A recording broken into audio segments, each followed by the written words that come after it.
with a little poll, actually. We're going to start with a little poll. Hopefully you all know how to do that, so you can respond to this poll and we can get some quick results. It's going to pop on your screen any second.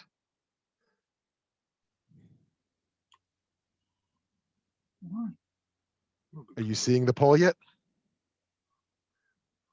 No. Can't see the poll. I am a poll. Okay, we've never had the poll difficulty before. Okay, well, while we're waiting for the poll to pop up, so, there's your first question. You see your first question? Okay, your first one is a fun one. If you could choose only one food to eat today, would you choose the Hanukkah latke, the Pesach matzah with horseradish, the Rosh Hashanah challah with apples and cinnamon, or the Shabbos cholent? Maybe you choose none of those, but okay, take a second and make your choice over there. And then we're going to go to your second question. Okay, second question. We have results already. Wow. 50% choose the latke, 50%, the matzah with grain.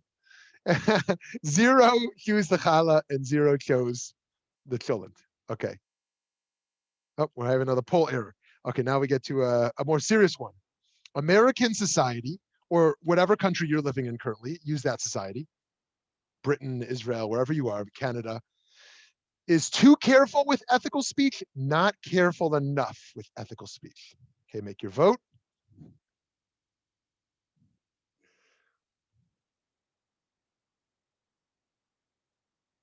Yes, the Jewish laser in space mythology. Okay, do we have the results on that one? Okay, 100% not careful enough. Not surprising. Okay, let's go to our third question.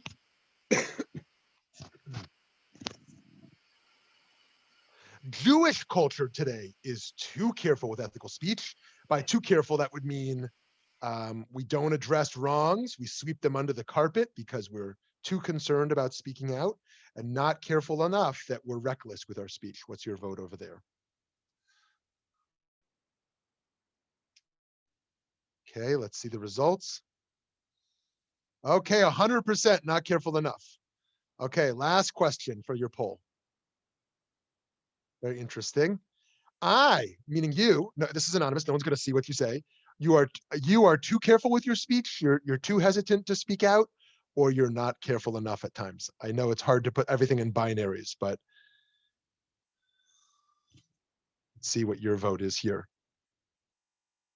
We'll look for the results. 100% not careful enough. Okay. So it's very interesting. I think part of the disinterest in this topic is that it's very uncomfortable.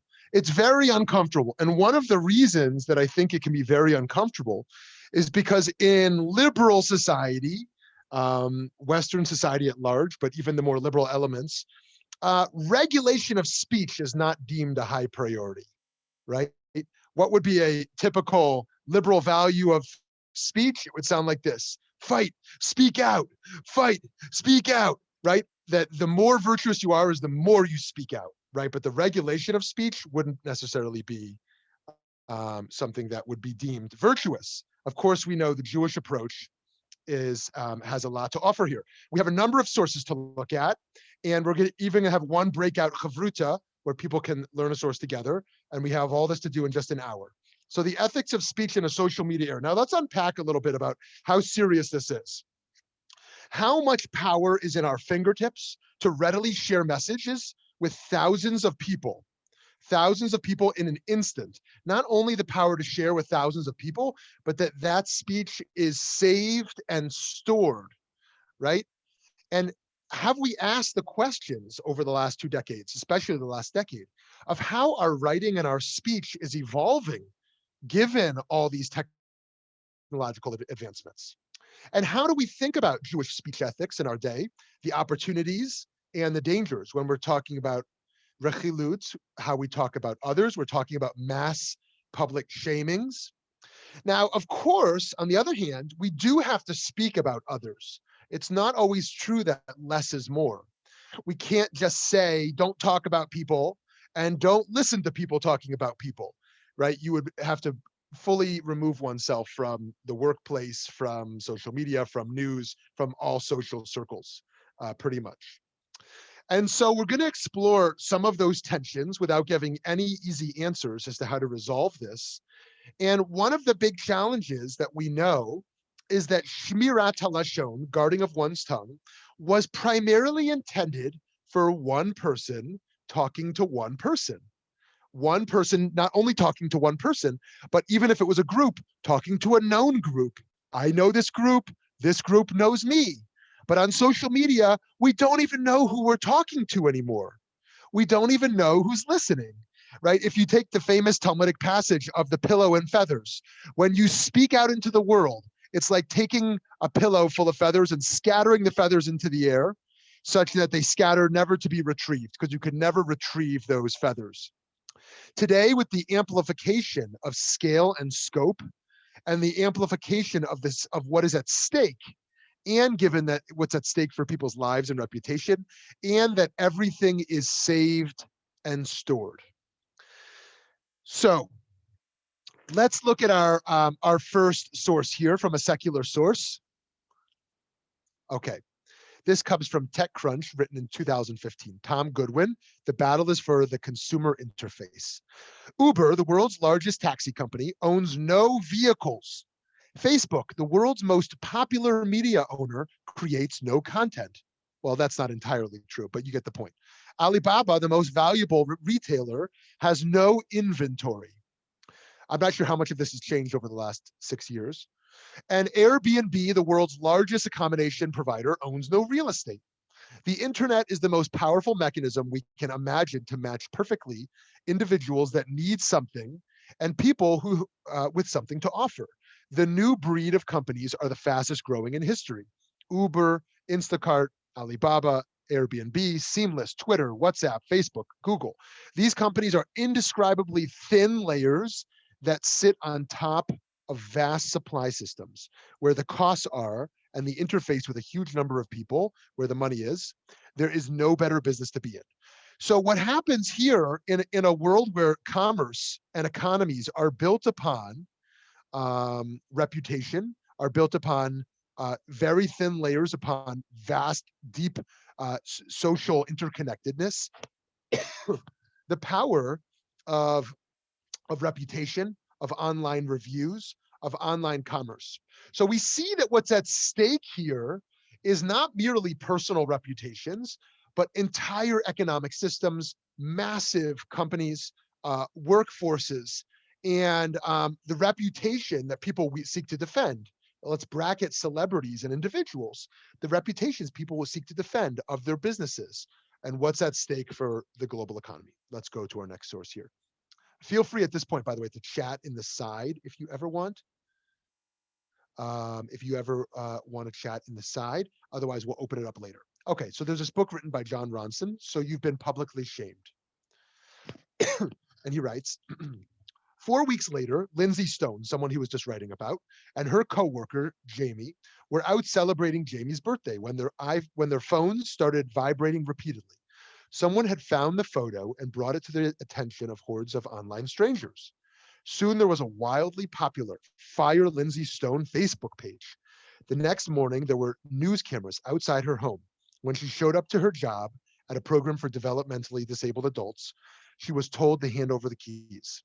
After they fire her, maybe she needs to sign up as a client, read one of the thousands of Facebook messages denouncing her. Woman needs help. She barely left home for the year that followed, racked by PTSD, depression, and insomnia. I didn't want to be seen by anyone, she told me last March at her home in Plymouth, Massachusetts. I didn't want people looking at me. And so we see one case among countless that seek to demonstrate what public shaming can do to an individual. Not only what it can do to their career, what it can do to their financial stability, but what it can do to their mental health and basic emotional well-being. Hey, Rabbi, do you have a second? Yes. To put this into context, the reason why people were even reaching out to this person is because she had, I guess what the story was that there was a photo of her apparently flipping off the Tomb of the Unknown Soldier at Arlington Cemetery. And someone had posted that somewhere else, and then it went viral, and that's why people called her out on it. Okay, good. So thank you for sharing that context, because it is important, because I would suspect that all of us, and it actually makes it even more important, that context, AJ, because it's a reminder that I suspect all of us would have disagreed with her action and would have denounced such a photo. And that's why it's even more important to share it when we would disagree with the action taken, because we ask ourselves about the limits. We can ask ourselves about the limits, about how someone should be punished. Okay, so let's look at some Torah, obviously starting with Vayikra. Actually, just before Vayikra, Rabbi Jonathan Sachs. So of blessed memory, he writes here in Morality, his recent book that just came out, just won Jewish Book Council Award a few days ago. Some deep and destabilizing transformation is taking place in the 21st century, but it is hard to say what. In an age of information overload, when so much of the news comes to us in such small disconnected slices, we live in a world of dry sound bites, which increases our sense of not knowing where we are. This can lead to feelings of powerlessness, anxiety, and fear, and a desperate desire to find people who will resolve the dissonance for us. Okay, so part of what's happening here with Sachs is the idea that there is so much information. There is the false news culture, there fake news. There is such a disconnectedness, knowing that we're getting a soundbite, we're getting a tweet, we're getting a news headline. We always know we're getting part of the story. Only a small bit of a very complicated story, whether it comes to medicine, it comes to law, it comes to politics, even if it comes to Torah, that we're getting a very small bit. And thus, with all of this powerlessness and anxiety and fear, there's this desperate desire, he writes, to find people who will resolve this dissonance for us. And so it feels comfortable to hide in the certainty of extremes around how we think of truth. Okay, now we can go to Vayikra. Okay, so to look at our two most important verses here, first in Vayikra 19:16, Lo telech rechil be'amecha, lo ta'amod al damreyecha, ani Adonai. You shall not go around as a gossip monger among your people. You shall not stand by the shedding of your fellow's blood. I am the Lord. Okay, now this is so gavaldic. This is such an amazing pasuk verse. And what's amazing is not only that, but the two verses that come right after it. Because what this verse says, if you just talk about rechilut, if you talk about gossip, let me just put a few quick phrases out again for those who aren't familiar. So again, Shmirat halashon, guarding the tongue. Rechilut, gossip. Motzi shemra, slander or defamation. So here, lo telech rechilut. So this is about gossiping. And it says you shouldn't do that. You shouldn't gossip about people, right? Okay. But then what's so amazing is as part of the same verse, it then says you can't be a bystander. So someone unmute yourself. What is the relationship between those two? Gossip is a way of killing people. Okay. So good. So one read of it is that the second part of the verse is reinforcing the first part. You shouldn't be a gossip monger, and you should know that if you gossip, right, like the Talmud says, to shame a person is like killing them. It's like killing them. So one read of this could be the second part of the verse is reinforcing the first. Anyone want to take another view?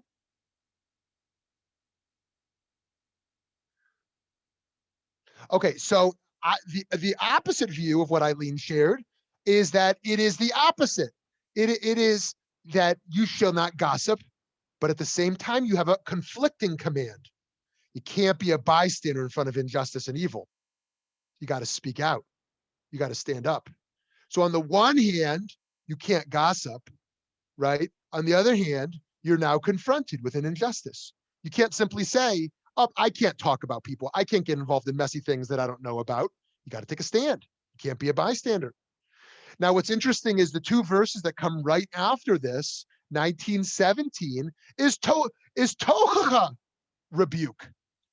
There is a mitzvah deraita commandment from the Torah to speak out against, well, speak out might be a little too strong. Give feedback, give rebuke, give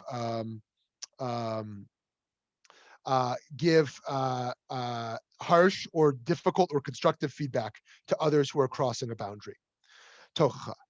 And what comes right after that is you should not hold a grudge. You should not hold a grudge. And part of the relationship between tocha and not holding a grudge is holding a grudge is a problem religiously. And so you have to give the tocha to release that upon yourself, to release that burden from yourself, in order that we can help to solve that wrong. Okay, questions or thoughts on those three verses? There's so much, we could spend the whole session on those three. We have much bigger things to do, but questions or thoughts on those three verses in Vayikra? Great. Okay, so let's go to the next Vayikra. We can always come back to this. Only a few chapters later. Lo velo tonu ish et amito v'areta melohecha ki ani Adonai Elohechem. Lo tonu. So it's funny if you say Pesach to most Jews, religious, secular, anywhere on the spectrum, everyone knows what you're talking about. You say Shema Yisrael, everyone knows what you're talking about. You say Shabbat, everyone knows. Kashrut, when it comes to faith statements or ritual statements, people know what kosher is, what Shabbat is. You say Ona'ah. Who knows, right? Okay, you have to have a pretty significant Jewish education to know what Ona'ah is. Ona'ah means oppression. It means oppression, right? And in one context, it emerges with the oppression through wages, through not paying a worker properly. And here we're dealing with ona'at devarim, oppression through words, right? Wronging someone through words. This is a different context from the context of Vayikra we talked about earlier. Not just about gossiping, but directly harming someone through words. This can happen. Gossip implies a third party. This can happen directly, one-on-one to the person, right? You can be have a colleague, have a friend, have a spouse, have a child, have a parent, and you speak demeaning to them, and you harm them in some way. Okay, this is a whole big category. So let me pause for a second. The Jewish tradition is obsessed with Shmirat HaLashon, with guarding the tongue. Why is that? What's at stake? What's the concern? What are some of the concerns? And feel free to unmute yourself. What are some of the concerns with the power of speech? What are some of the things we're concerned with? Language forms our basis for beliefs. Language also is imbued with many meanings between connotation and denotation, and language can be extremely harmful. Great. Harmful to who? I'm reading Concealed. And as an example, the mother language is, in my way of thinking, abusive to the daughter. Yeah. Okay. Very good. So Eileen has two first ideas here. First, language forms beliefs. This is about the self and about our collective. Second, there can be damage. There can be injury. As we saw, you can ruin someone, as we saw, given the viral nature, and not even a viral nature, but given the stored and saved nature. Anyone else? Why else is our Jewish tradition obsessed with this idea of Shmirat HaLashon? Because as you were talking about earlier, once you say something, you can't take it back. If you say it in anger and then you think about it and you say, oh, well, I really didn't mean that. You can't take that back because it's going to hurt another person. The other thing is once you start having this kind of thing, it's easier to continue to use the language in a horrible manner. So it becomes like an easy thing for you to continue doing, habitual thing. Oh, excellent. Okay, great. So Barbara adds two more elements here. One, the idea that you can't take it back. We've all had this experience.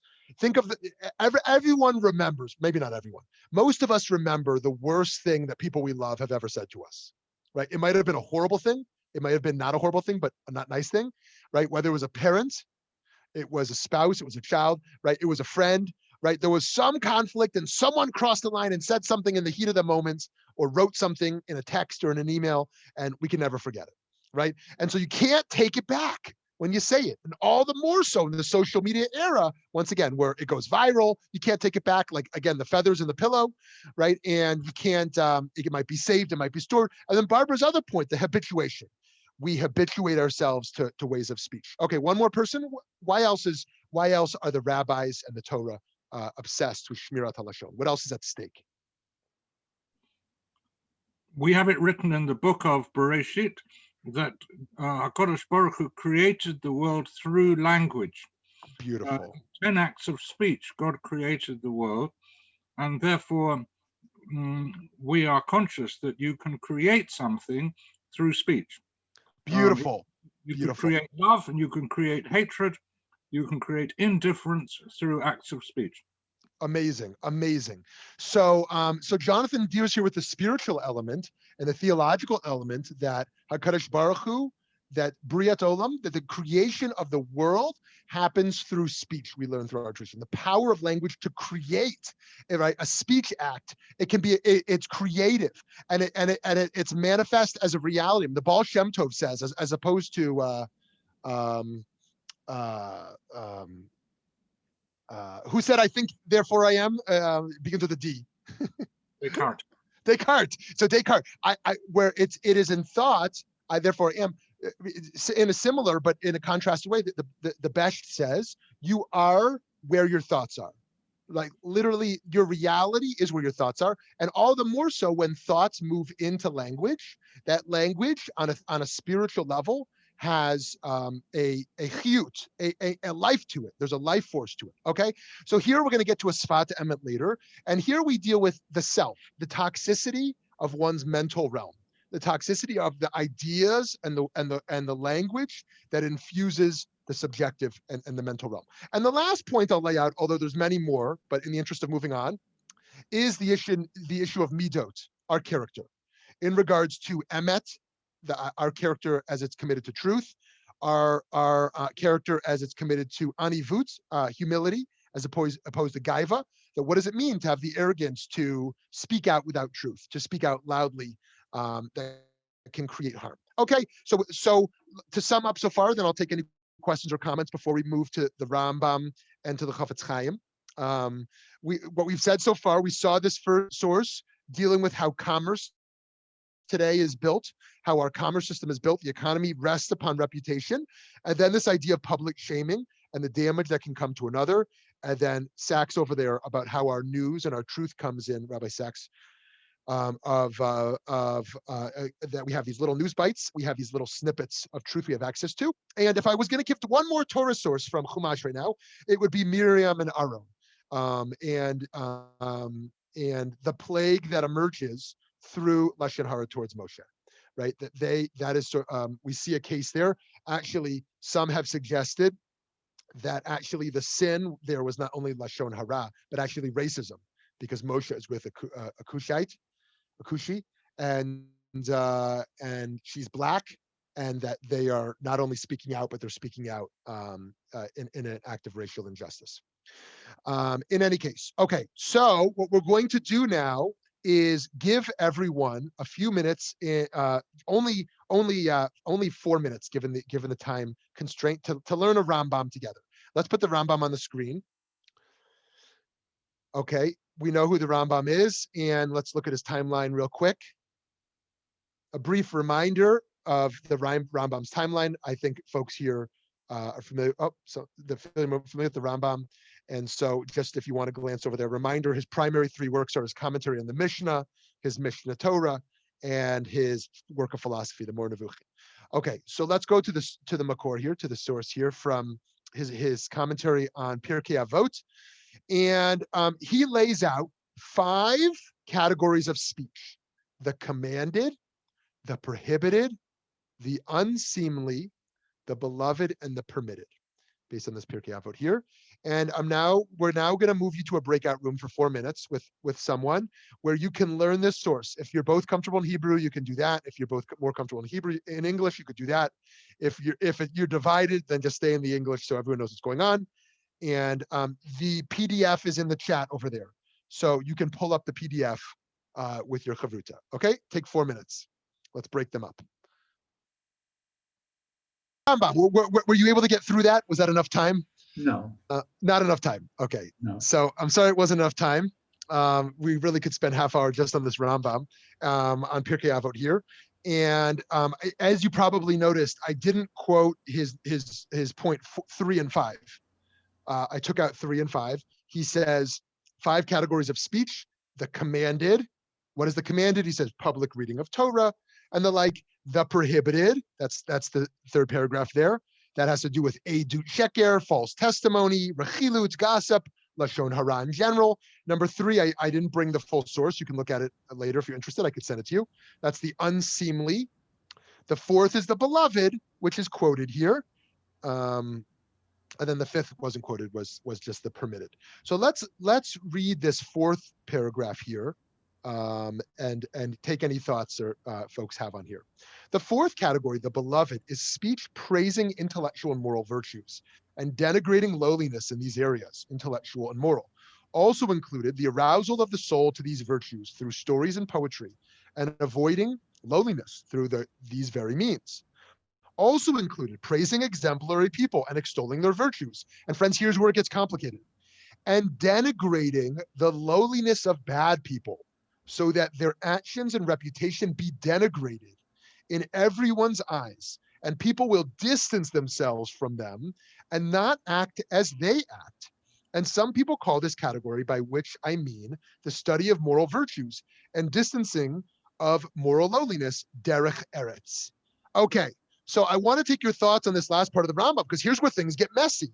We just saw there's a mitzvah deraita there in Vayikra, not to engage in rechilut. Then we saw in later in Vayikra, the notion of ona'at devarim, the harm you can cause others. Okay, and a million chazals, rabbinic sources that deal with the damage you will cause. We together laid out half a dozen types of concerns that are involved here with Shmirat halashon. And the Rambam agrees, but then all of a sudden, the Rambam says, oh, but that doesn't apply to Ra'im, Hara'im, the bad people. The bad people, you got to shame them, break them down, right? And why do you want to do that? So that people know to distance from them and not act as they act. So let's take questions or thoughts on that. What's at stake in what the Rambam is doing here, and how do you think this applies today and doesn't apply?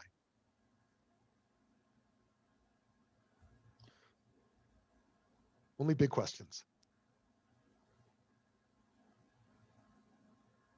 Yes, it applies. Absolutely. Yeah, so how would you apply it, Eileen? What would be a case today where you would say, you don't have to go so specific, but what's a type of case where you might say, we should name it publicly, we should denigrate, we should break someone's reputation?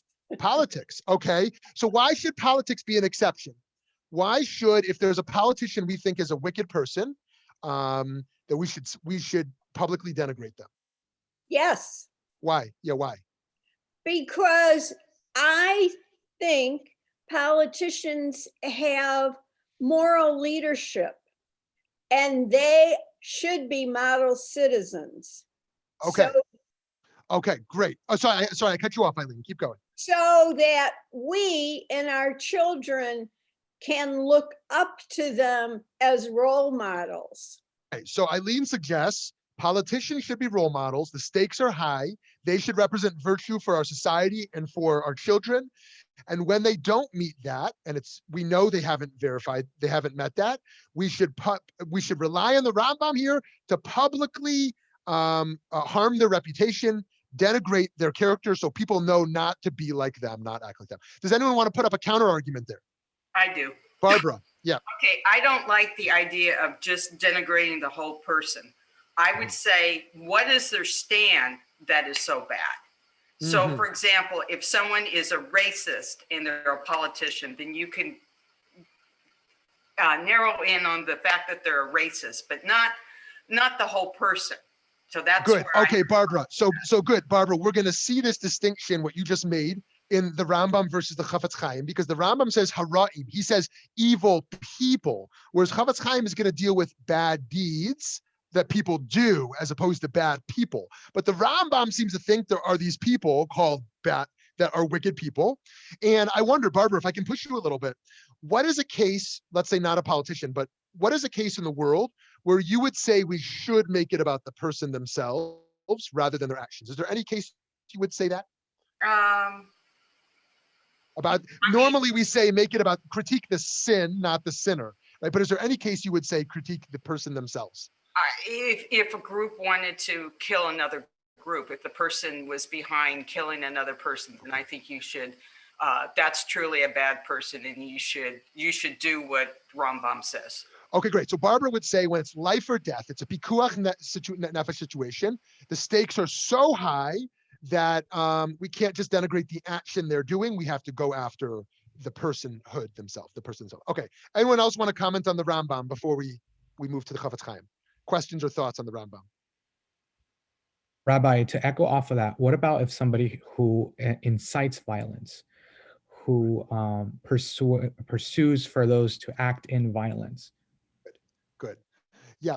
So right. So yep. So you're adding on to Barbara. Are you saying you agree with Barbara and you're raising the stakes one level higher? Correct. Okay, great. So someone who not only is saying they will commit mass murder themselves, but one who is inciting others to do that, we should go after that person themselves. Okay. Anyone else? Okay. I would like to ask about. I would like to ask about the rule of Hamal b'nes Chavero barabin, that you're not supposed to embarrass somebody publicly because this is considered as if you've murdered them. Excellent. Great. Thank you, Jonathan. So this is a major concern, that even with a wicked person, we apply the concept in general that we should not shame a person. And like we said, that itself is akin to murder in Chazal. And so now we have to enter some very murky territory where on the one hand, the Rambam says there are bad people and we have to publicly denigrate them. On the other hand, we know publicly denigrating them is himself an avera, is itself a wrong choice. So let's see how the Chafetz Chaim is going to navigate this into this tension that Jonathan's raising here. Now, let me preface this by saying the Chafetz Chaim changed my life. I would not be anyone who I am without the Chafetz Chaim. I grew up as a kid with sticks and stones will break your bones and words will never hurt me. I grew up with very basic ideas of speech, right? Basically, defend yourself and be strong. Don't let other people's words hurt you, and try to say nice things, not nice things. But then I learned in college the Chafetz Chaim's work on Shmirat Lashon, and it literally transformed my life. Not because I mastered anything close to what he was suggesting, but because I saw the power of the Jewish tradition to go into the deepest details around ethics, around ethical concerns, that basic ideas around speech in the modern world, I saw in our tradition that he had gone into chapter after chapter of scenarios and rules. Now, to be sure, Rav Aaron Lichtenstein famously said the Chafetz Chaim went too far, that he didn't acknowledge enough the people's need to know. He said they didn't acknowledge it, that people need to know stuff, right? And the Chafetz Chaim really wants to defend people. So here's a little background on him. Born in Poland, 1838, taught in Minsk, formed yeshiva in Radin.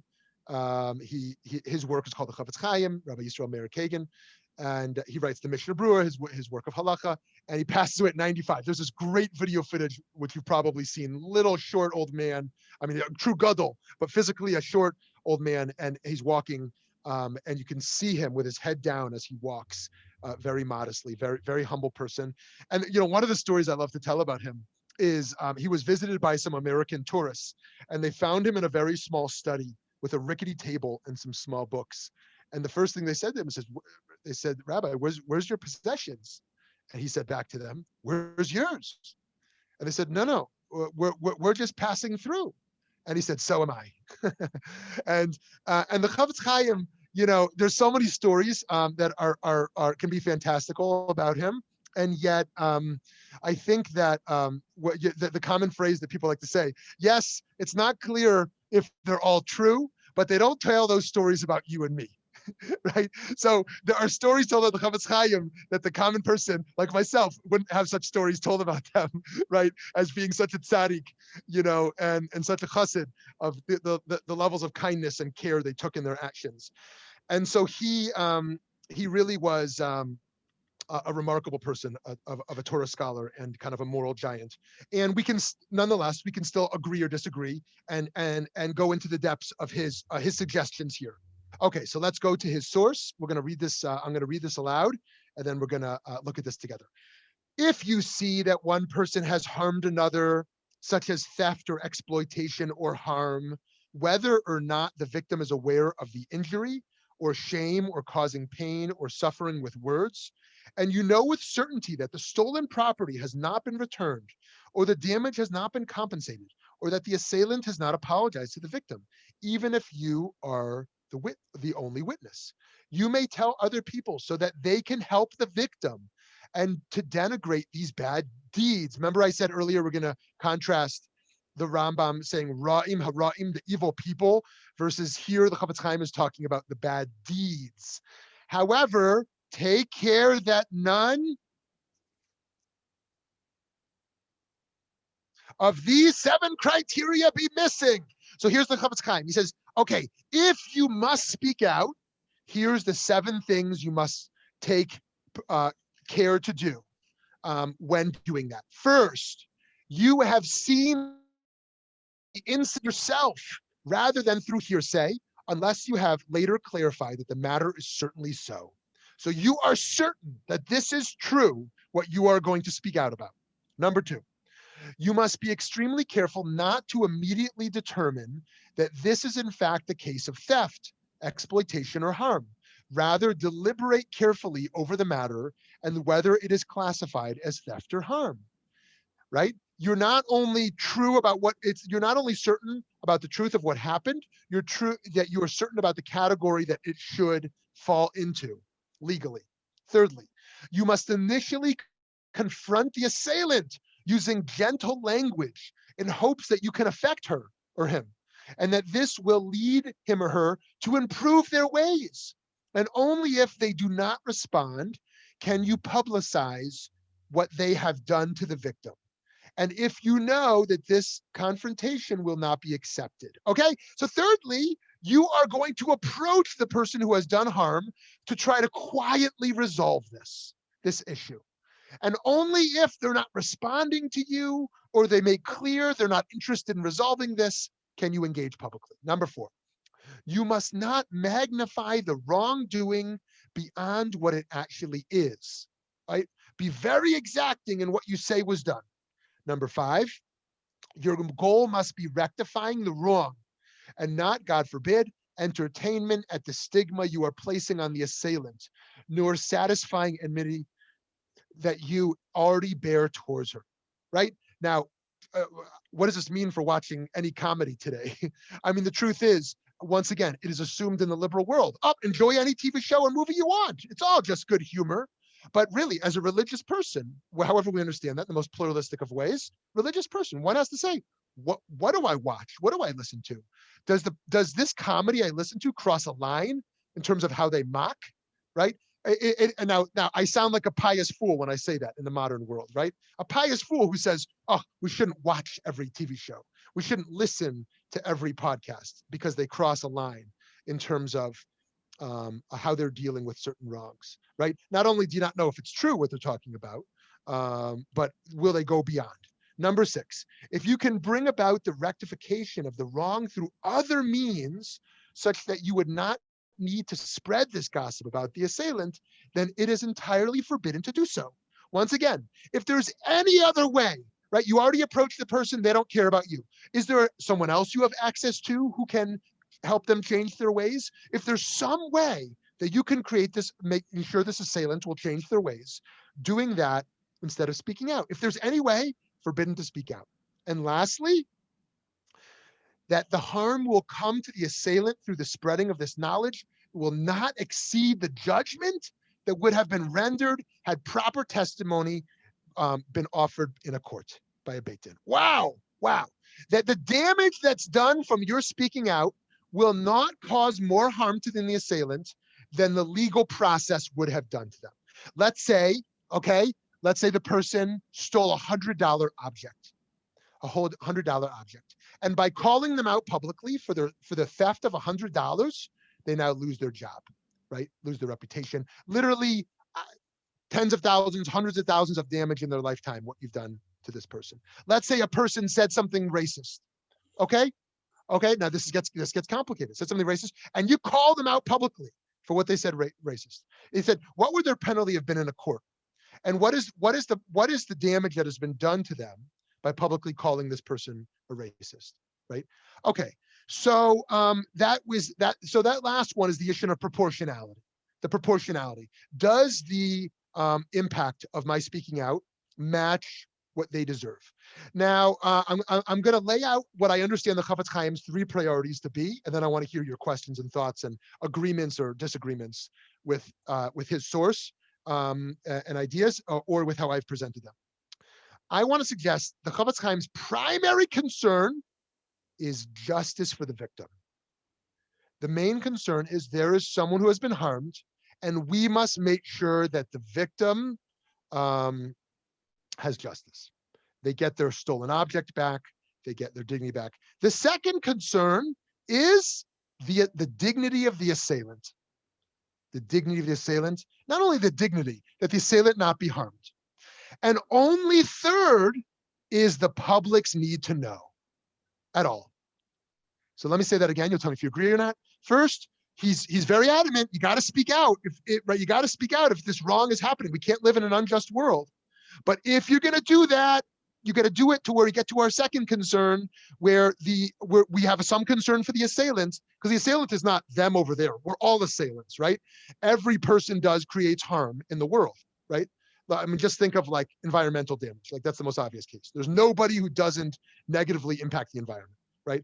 We'll bracket the more complicated areas.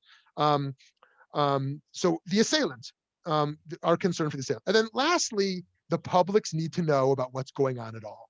I would suggest in kind of the liberal zeitgeist today that the third concern is the primary. I hear something's wrong. I don't even verify if it's true or not. I'm going to blast it out on social media. Right? Everyone needs to know what I think and what I think happened based upon one headline of a news story I saw. Okay, so let me pause here. Do you agree with the Chafetz Chaim? Do you think he goes too far, not far enough? How do you think this applies today? Let's feel free to unmute yourself.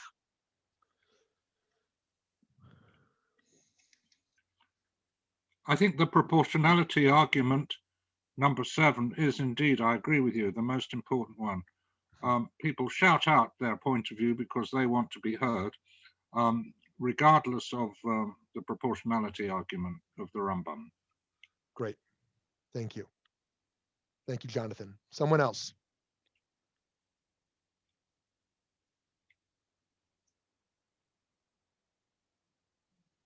Okay, so as we wait for others to weigh in, I want to lay out the tensions here a little bit.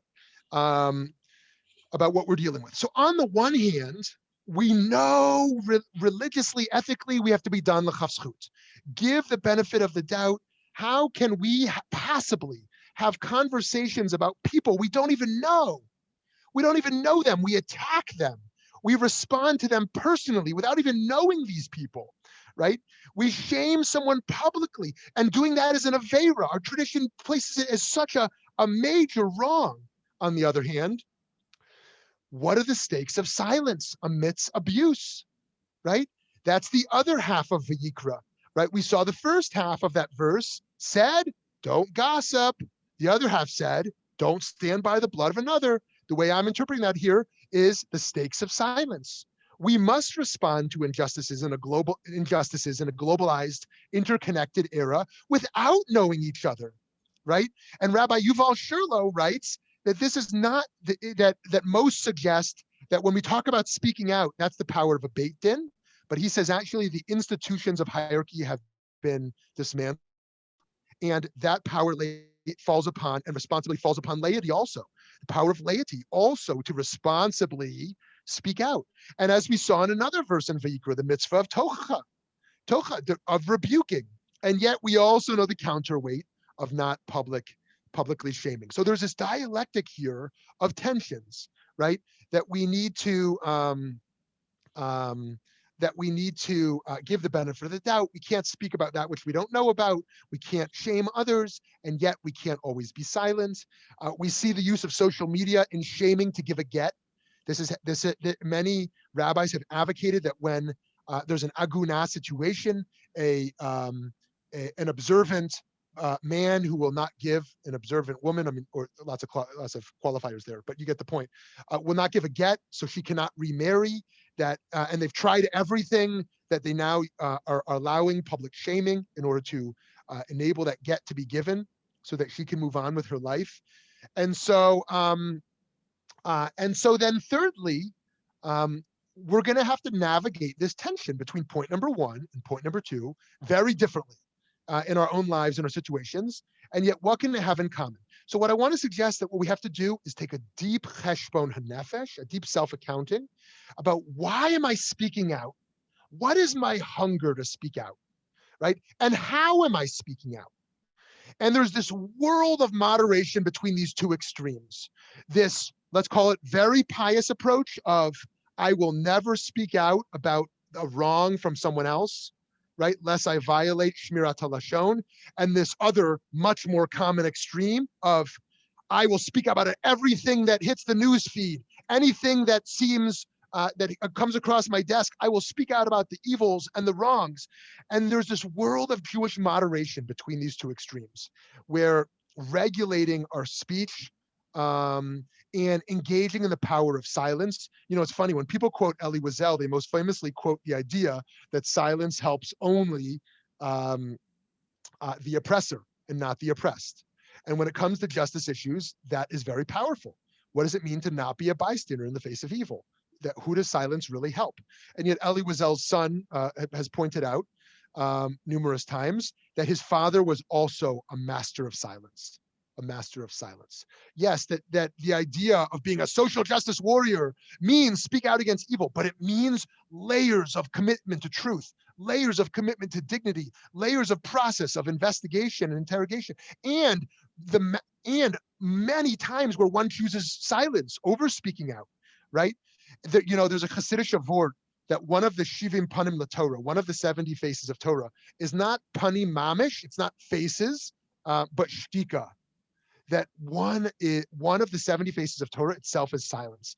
And that, what a profound question, that to think about there being a covenantal, revelatory, moral relationship to God through silence. How is it responsible to not be heard, not be understood through the human channel of language? And so actually someone told me recently at a shir that I used to attend at Mirkaz Harav decades ago, that Reb Tzvi Yehuda Kook, the son of Rav Kook, in his Shmirat HaLashon shir, cautioned greatly around sakranut pasula, superfluous curiosity. That we are so curious to know everything. Tell me more. I want to know more of the story, right? In areas that don't have a benefit. Now let me remind us once again that there is a heter. There is a permission to engage in what we'd call lashon hara, bad speech, letoelet. When there is a need, there is a benefit. Let's identify some of those cases, right? You go to therapy and you're going to say terrible things about people, about things your mother did to you when you were a kid, and something your spouse did to you, and something your boss did to you or your colleague, right? And I think most people would agree that given the sake of mental health and the space of confidentiality, saying horrible things about people in a space of therapy would be something that would be permitted. On the other hand, venting, social venting, let me just vent about how horrible this person is, right? That has no benefit at all.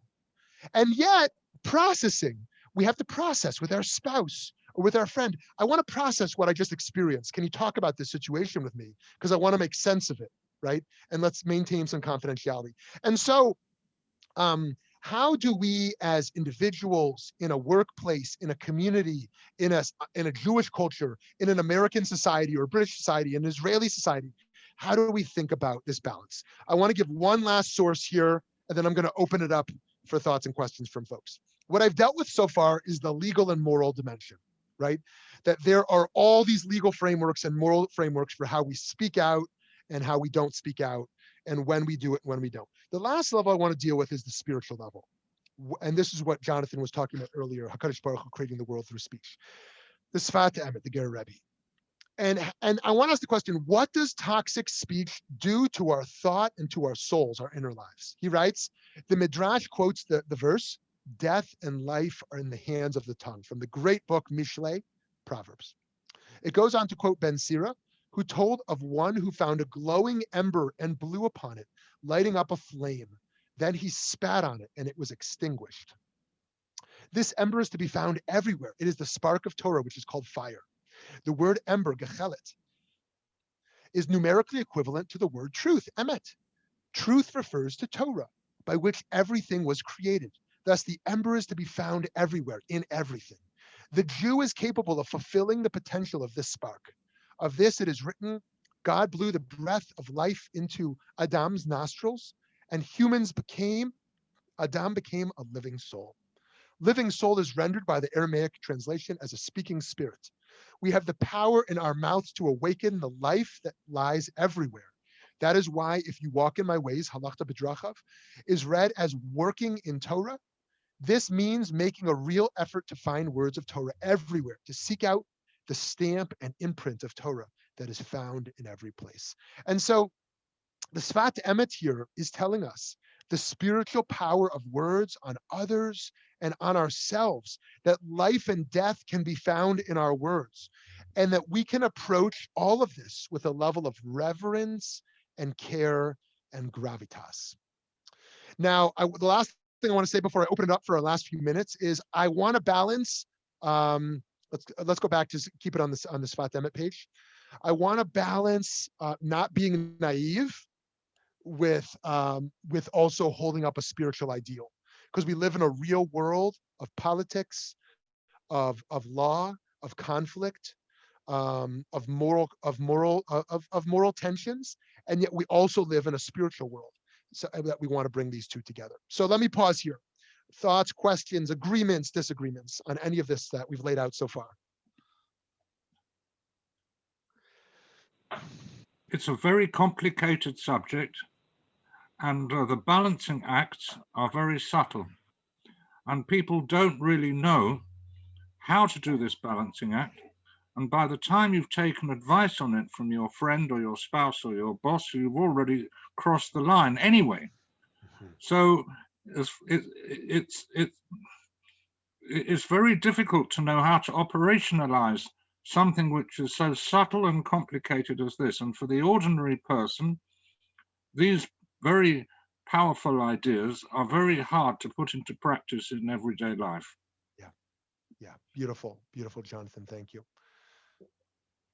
Yeah, and I just want to amplify what Jonathan said, that we have no answers to this. It is really case by case. It requires a lot of wisdom, a lot of restraint, a lot of reflection.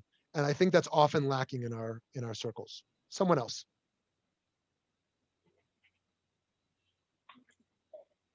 I guess one concept that is prevalent in American law when they talk about defamation that didn't really come up here is the idea of a public figure, right? If someone puts himself or herself out in public as, running for office, or on a, use the example of, a comedy show or something like that, they're almost inviting a certain amount of commentary about them. And so, to comment about them once they, at least in that regard, once they've put themselves out there, seems like it's not the same as really, as really hardcore, like Lashon Hara about someone in particular that's not in that environment, right? Who hasn't invited it. Okay, but it doesn't seem like that distinction exists here. Okay, yes. So that's great. Now, I think the first kind of Jewish category I would point to that's relevant there is what's called a davar yadua. That we're allowed to quote something that is well known, right? I can say, here's what Nixon did, right? I'm saying something bad about Nixon, but everybody knows it. Everyone knows about Watergate, right? I can say something about what Clinton did, right? It's a historical fact. Everyone knows, it's well documented. And so in some cases, the bigger harm is when we're informing people of what they don't know, right? Of course, there's more to it than that. But and once you're a public figure, where the information about a person is easily accessible and well known, it kind of changes the dynamics quite a bit. You know, part of what I understand, this is way more complicated, and Evan's an attorney and I'm the furthest thing from it, but part of what I've learned about defamation is that you both, I think in most cases, need to show both that you were speaking something that was not true and that you knew it was not true, right? What you were saying. And so, you know, that's worth kind of reflecting on here as well. Okay, someone else in our last minute or two.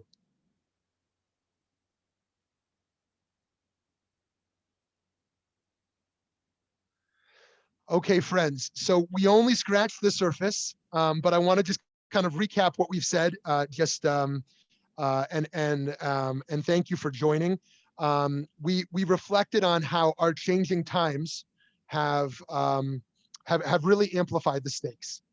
They've amplified the stakes at how much more, or how much more fragile one's reputation is, and what that means for one's dignity, one's livelihood, one's life, and how much more damage we can cause than ever before based upon that. And yet some conflicting verses we have. I could have brought dozens and dozens of chazals, of rabbinic sources around Shmirat Lashon just to understand how serious this is taken. And yet, more and more in modern society, we feel empowered, and there's more microphones out there. We feel empowered to stand up for the vulnerable, whether they are the people who have been abused by companies or by other individuals, and to try to correct those wrongs. And oftentimes we take a lazy way out. Lazy is a little bit too harsh, but we take a lazy way out of not trying to solve problems, but merely public shaming, rather than taking other approaches to resolving problems in interpersonal conflicts or in societal conflicts as to how we can solve situations, or we don't put the proper care reflection into how we word our disagreements around deeds or around people. And so I have no answers for us today, but I think what has to be a part of the Jewish social justice culture, where we fight for the vulnerable, where we fight against oppression and injustice, is also a deep religious and ethical sensitivity to our speech about how we talk about this work, how we talk about people, how we talk about wrongs at play. I look forward to continuing to learn with you all. Have a wonderful day. Thank you very much. Thank I you so enjoyed much. it Thank you so very much, much. Jonathan. Thank you. Thank you. It was a great learning experience. Thank you.